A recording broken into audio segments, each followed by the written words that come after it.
Mesdames, Messieurs, bonsoir. Dans l'actualité internationale de ce mardi, nous plongeons au cœur de ce qui est devenu le centre de gravité de la guerre entre Moscou et Kiev, la péninsule de Crimée. Si l'invasion à grande échelle de l'Ukraine par la Russie a débuté en février 2022, les racines profondes de ce conflit remontent en réalité à l'année 2014, une année charnière où l'ordre international a basculé.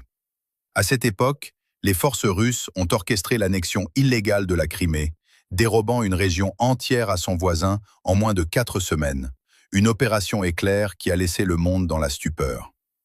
Depuis ce moment de rupture, les responsables de Kiev, les hauts commandants militaires et l'ensemble du peuple ukrainien n'ont cessé de nourrir l'espoir et la détermination d'une récupération complète et d'une dérussification totale de la péninsule. Aujourd'hui, en 2026, cette attente semble enfin toucher à sa fin et le président russe Vladimir Poutine se retrouve face à une réalité militaire et politique qu'il ne peut plus ignorer ni véritablement freiner.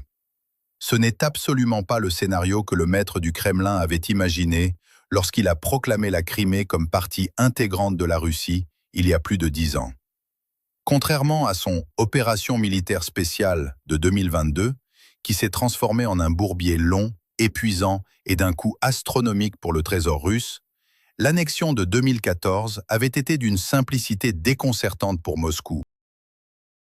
Vladimir Poutine avait alors profité d'une période de chaos politique intense à Kiev pour s'emparer de la région en déployant des unités d'élite, les fameux « petits hommes verts », des soldats portant des uniformes sans insigne pour semer la confusion et retarder toute réponse militaire organisée de la part de l'Ukraine. En s'appuyant sur les installations militaires russes déjà existantes à Sébastopol, les forces spéciales russes avaient pris le contrôle rapide du Parlement de Crimée, des infrastructures critiques et des centres de communication névralgiques.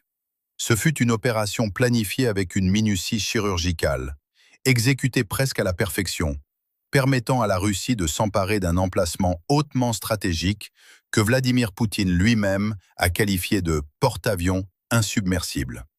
L'importance de ce territoire ne saurait être sous-estimée. C'est uniquement à travers la Crimée et son port mythique de Sébastopol que la Russie peut espérer contrôler la mer Noire et projeter sa puissance militaire à la fois en Méditerranée et jusqu'au Moyen-Orient. Le possesseur de la Crimée jouit d'une influence prédominante sur les diverses routes commerciales maritimes et sur les ressources naturelles abondantes, notamment le pétrole et le gaz, qui gisent sous les eaux environnantes.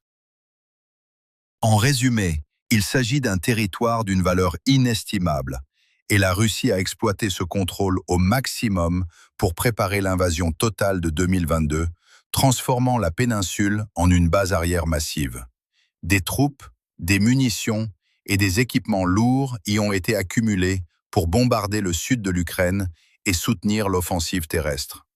Tout au long du conflit actuel, la Crimée est restée le centre névralgique des opérations russes, servant de rampe de lancement pour d'innombrables missiles et drones visant les villes et les positions ukrainiennes sur le front. Tandis que le pont de Crimée, reliant la péninsule à la Russie continentale via le détroit de Kertch, est devenu le cordon ombilical logistique indispensable à l'effort de guerre. Cependant, la Russie n'a jamais pu s'installer sereinement en Crimée, ni exercer un contrôle incontesté sur la région, car l'Ukraine n'a jamais accepté le fait accompli. Dès les premiers jours de l'invasion de 2022, le commandement ukrainien a martelé que la libération de la péninsule était l'un de ses objectifs stratégiques majeurs à long terme. Très vite, les forces armées ukrainiennes ont joint l'acte à la parole. Quelques mois seulement après le début des hostilités, les premières attaques de drones ukrainiens frappaient la flotte russe de la mer Noire à Sébastopol, et des explosions retentissantes ébranlaient le pont de Crimée. Le message envoyé au Kremlin était limpide. Même en combattant sur un front de plusieurs centaines de kilomètres dans le Donbass ou à Kherson, l'Ukraine était déterminée à rendre l'occupation de la Crimée intenable pour l'ennemi. Au fil des mois, la campagne de harcèlement s'est intensifiée. Des navires de guerre russes ont été coulés dans leur propre base. Des missiles de croisière Storm Shadow fournis par les alliés occidentaux ont pulvérisé des fortifications russes que l'on pensait imprenables. et des avions de chasse ont été dévastés sur leur tarmac par des drones kamikazes.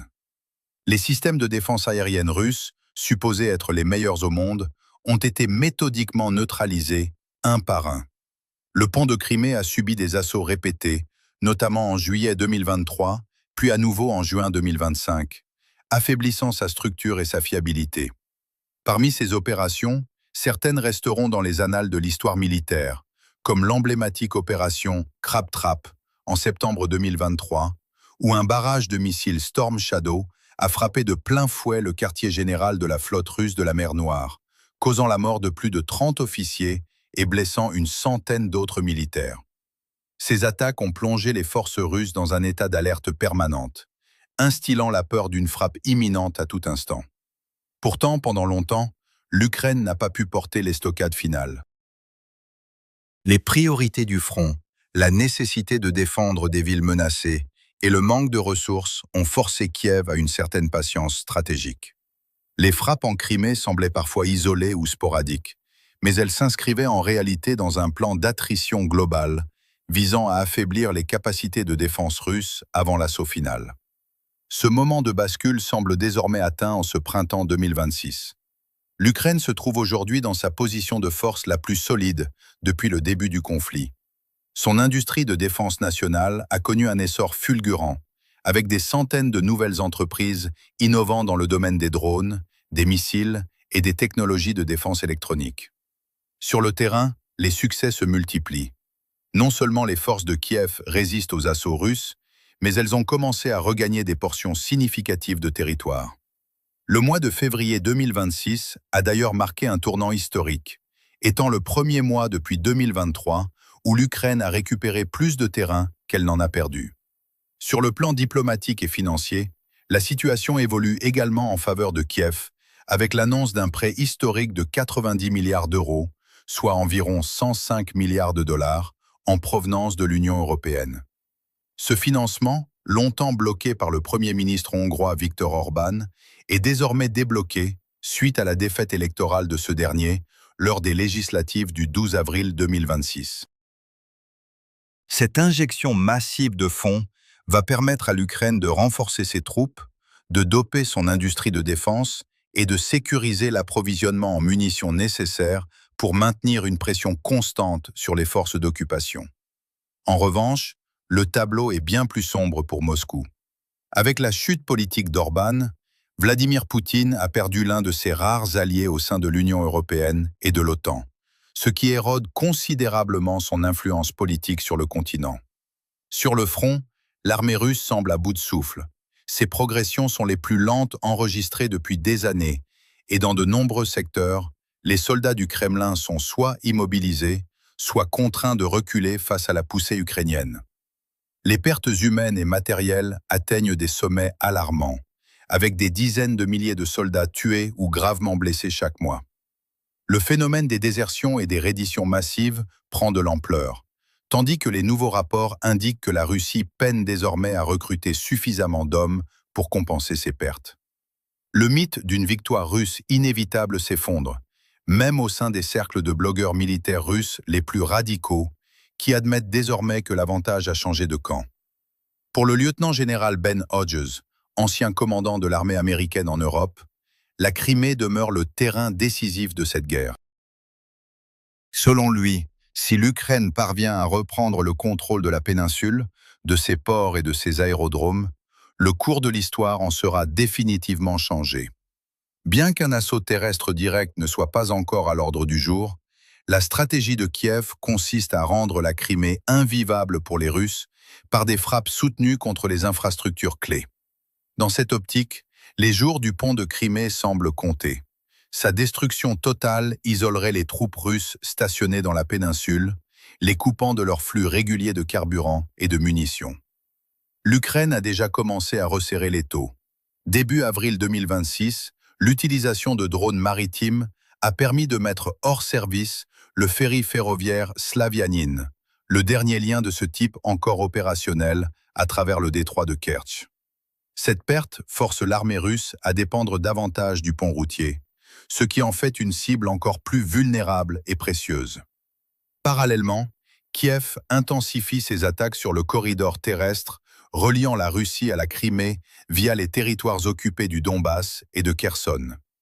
Des arsenaux, des dépôts de fournitures et des centres logistiques ont été frappés avec précision, rendant tout mouvement de convoi extrêmement périlleux sous l'œil vigilant des drones ukrainiens. Les récentes frappes contre les grands navires de débarquement, le Yamal et le Nikolai Filchenkov, dans la baie de Sébastopol, confirment cette volonté de couper toutes les voies d'accès et de renfort. En isolant ainsi la Crimée, l'Ukraine transforme la péninsule en une souricière géante pour les forces du Kremlin. Sans possibilité de ravitaillement ou de rotation, les troupes russes deviendront des cibles faciles pour les missiles de précision ukrainiens.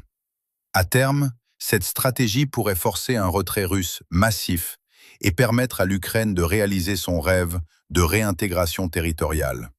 Si le Kremlin perd le contrôle de Sébastopol, sa flotte de la mer Noire deviendra hors jeu, et son influence géopolitique dans la région s'effondrera. Ce serait un retour de bâton historique pour Vladimir Poutine, qui, après avoir cru sécuriser la Crimée pour les générations futures en 2014, réalise aujourd'hui l'ampleur de son erreur stratégique.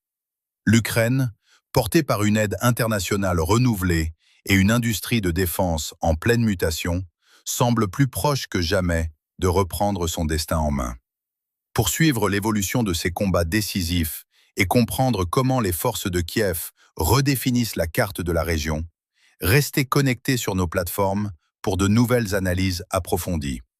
C'était votre point complet sur la situation en Crimée. Bonne soirée à tous.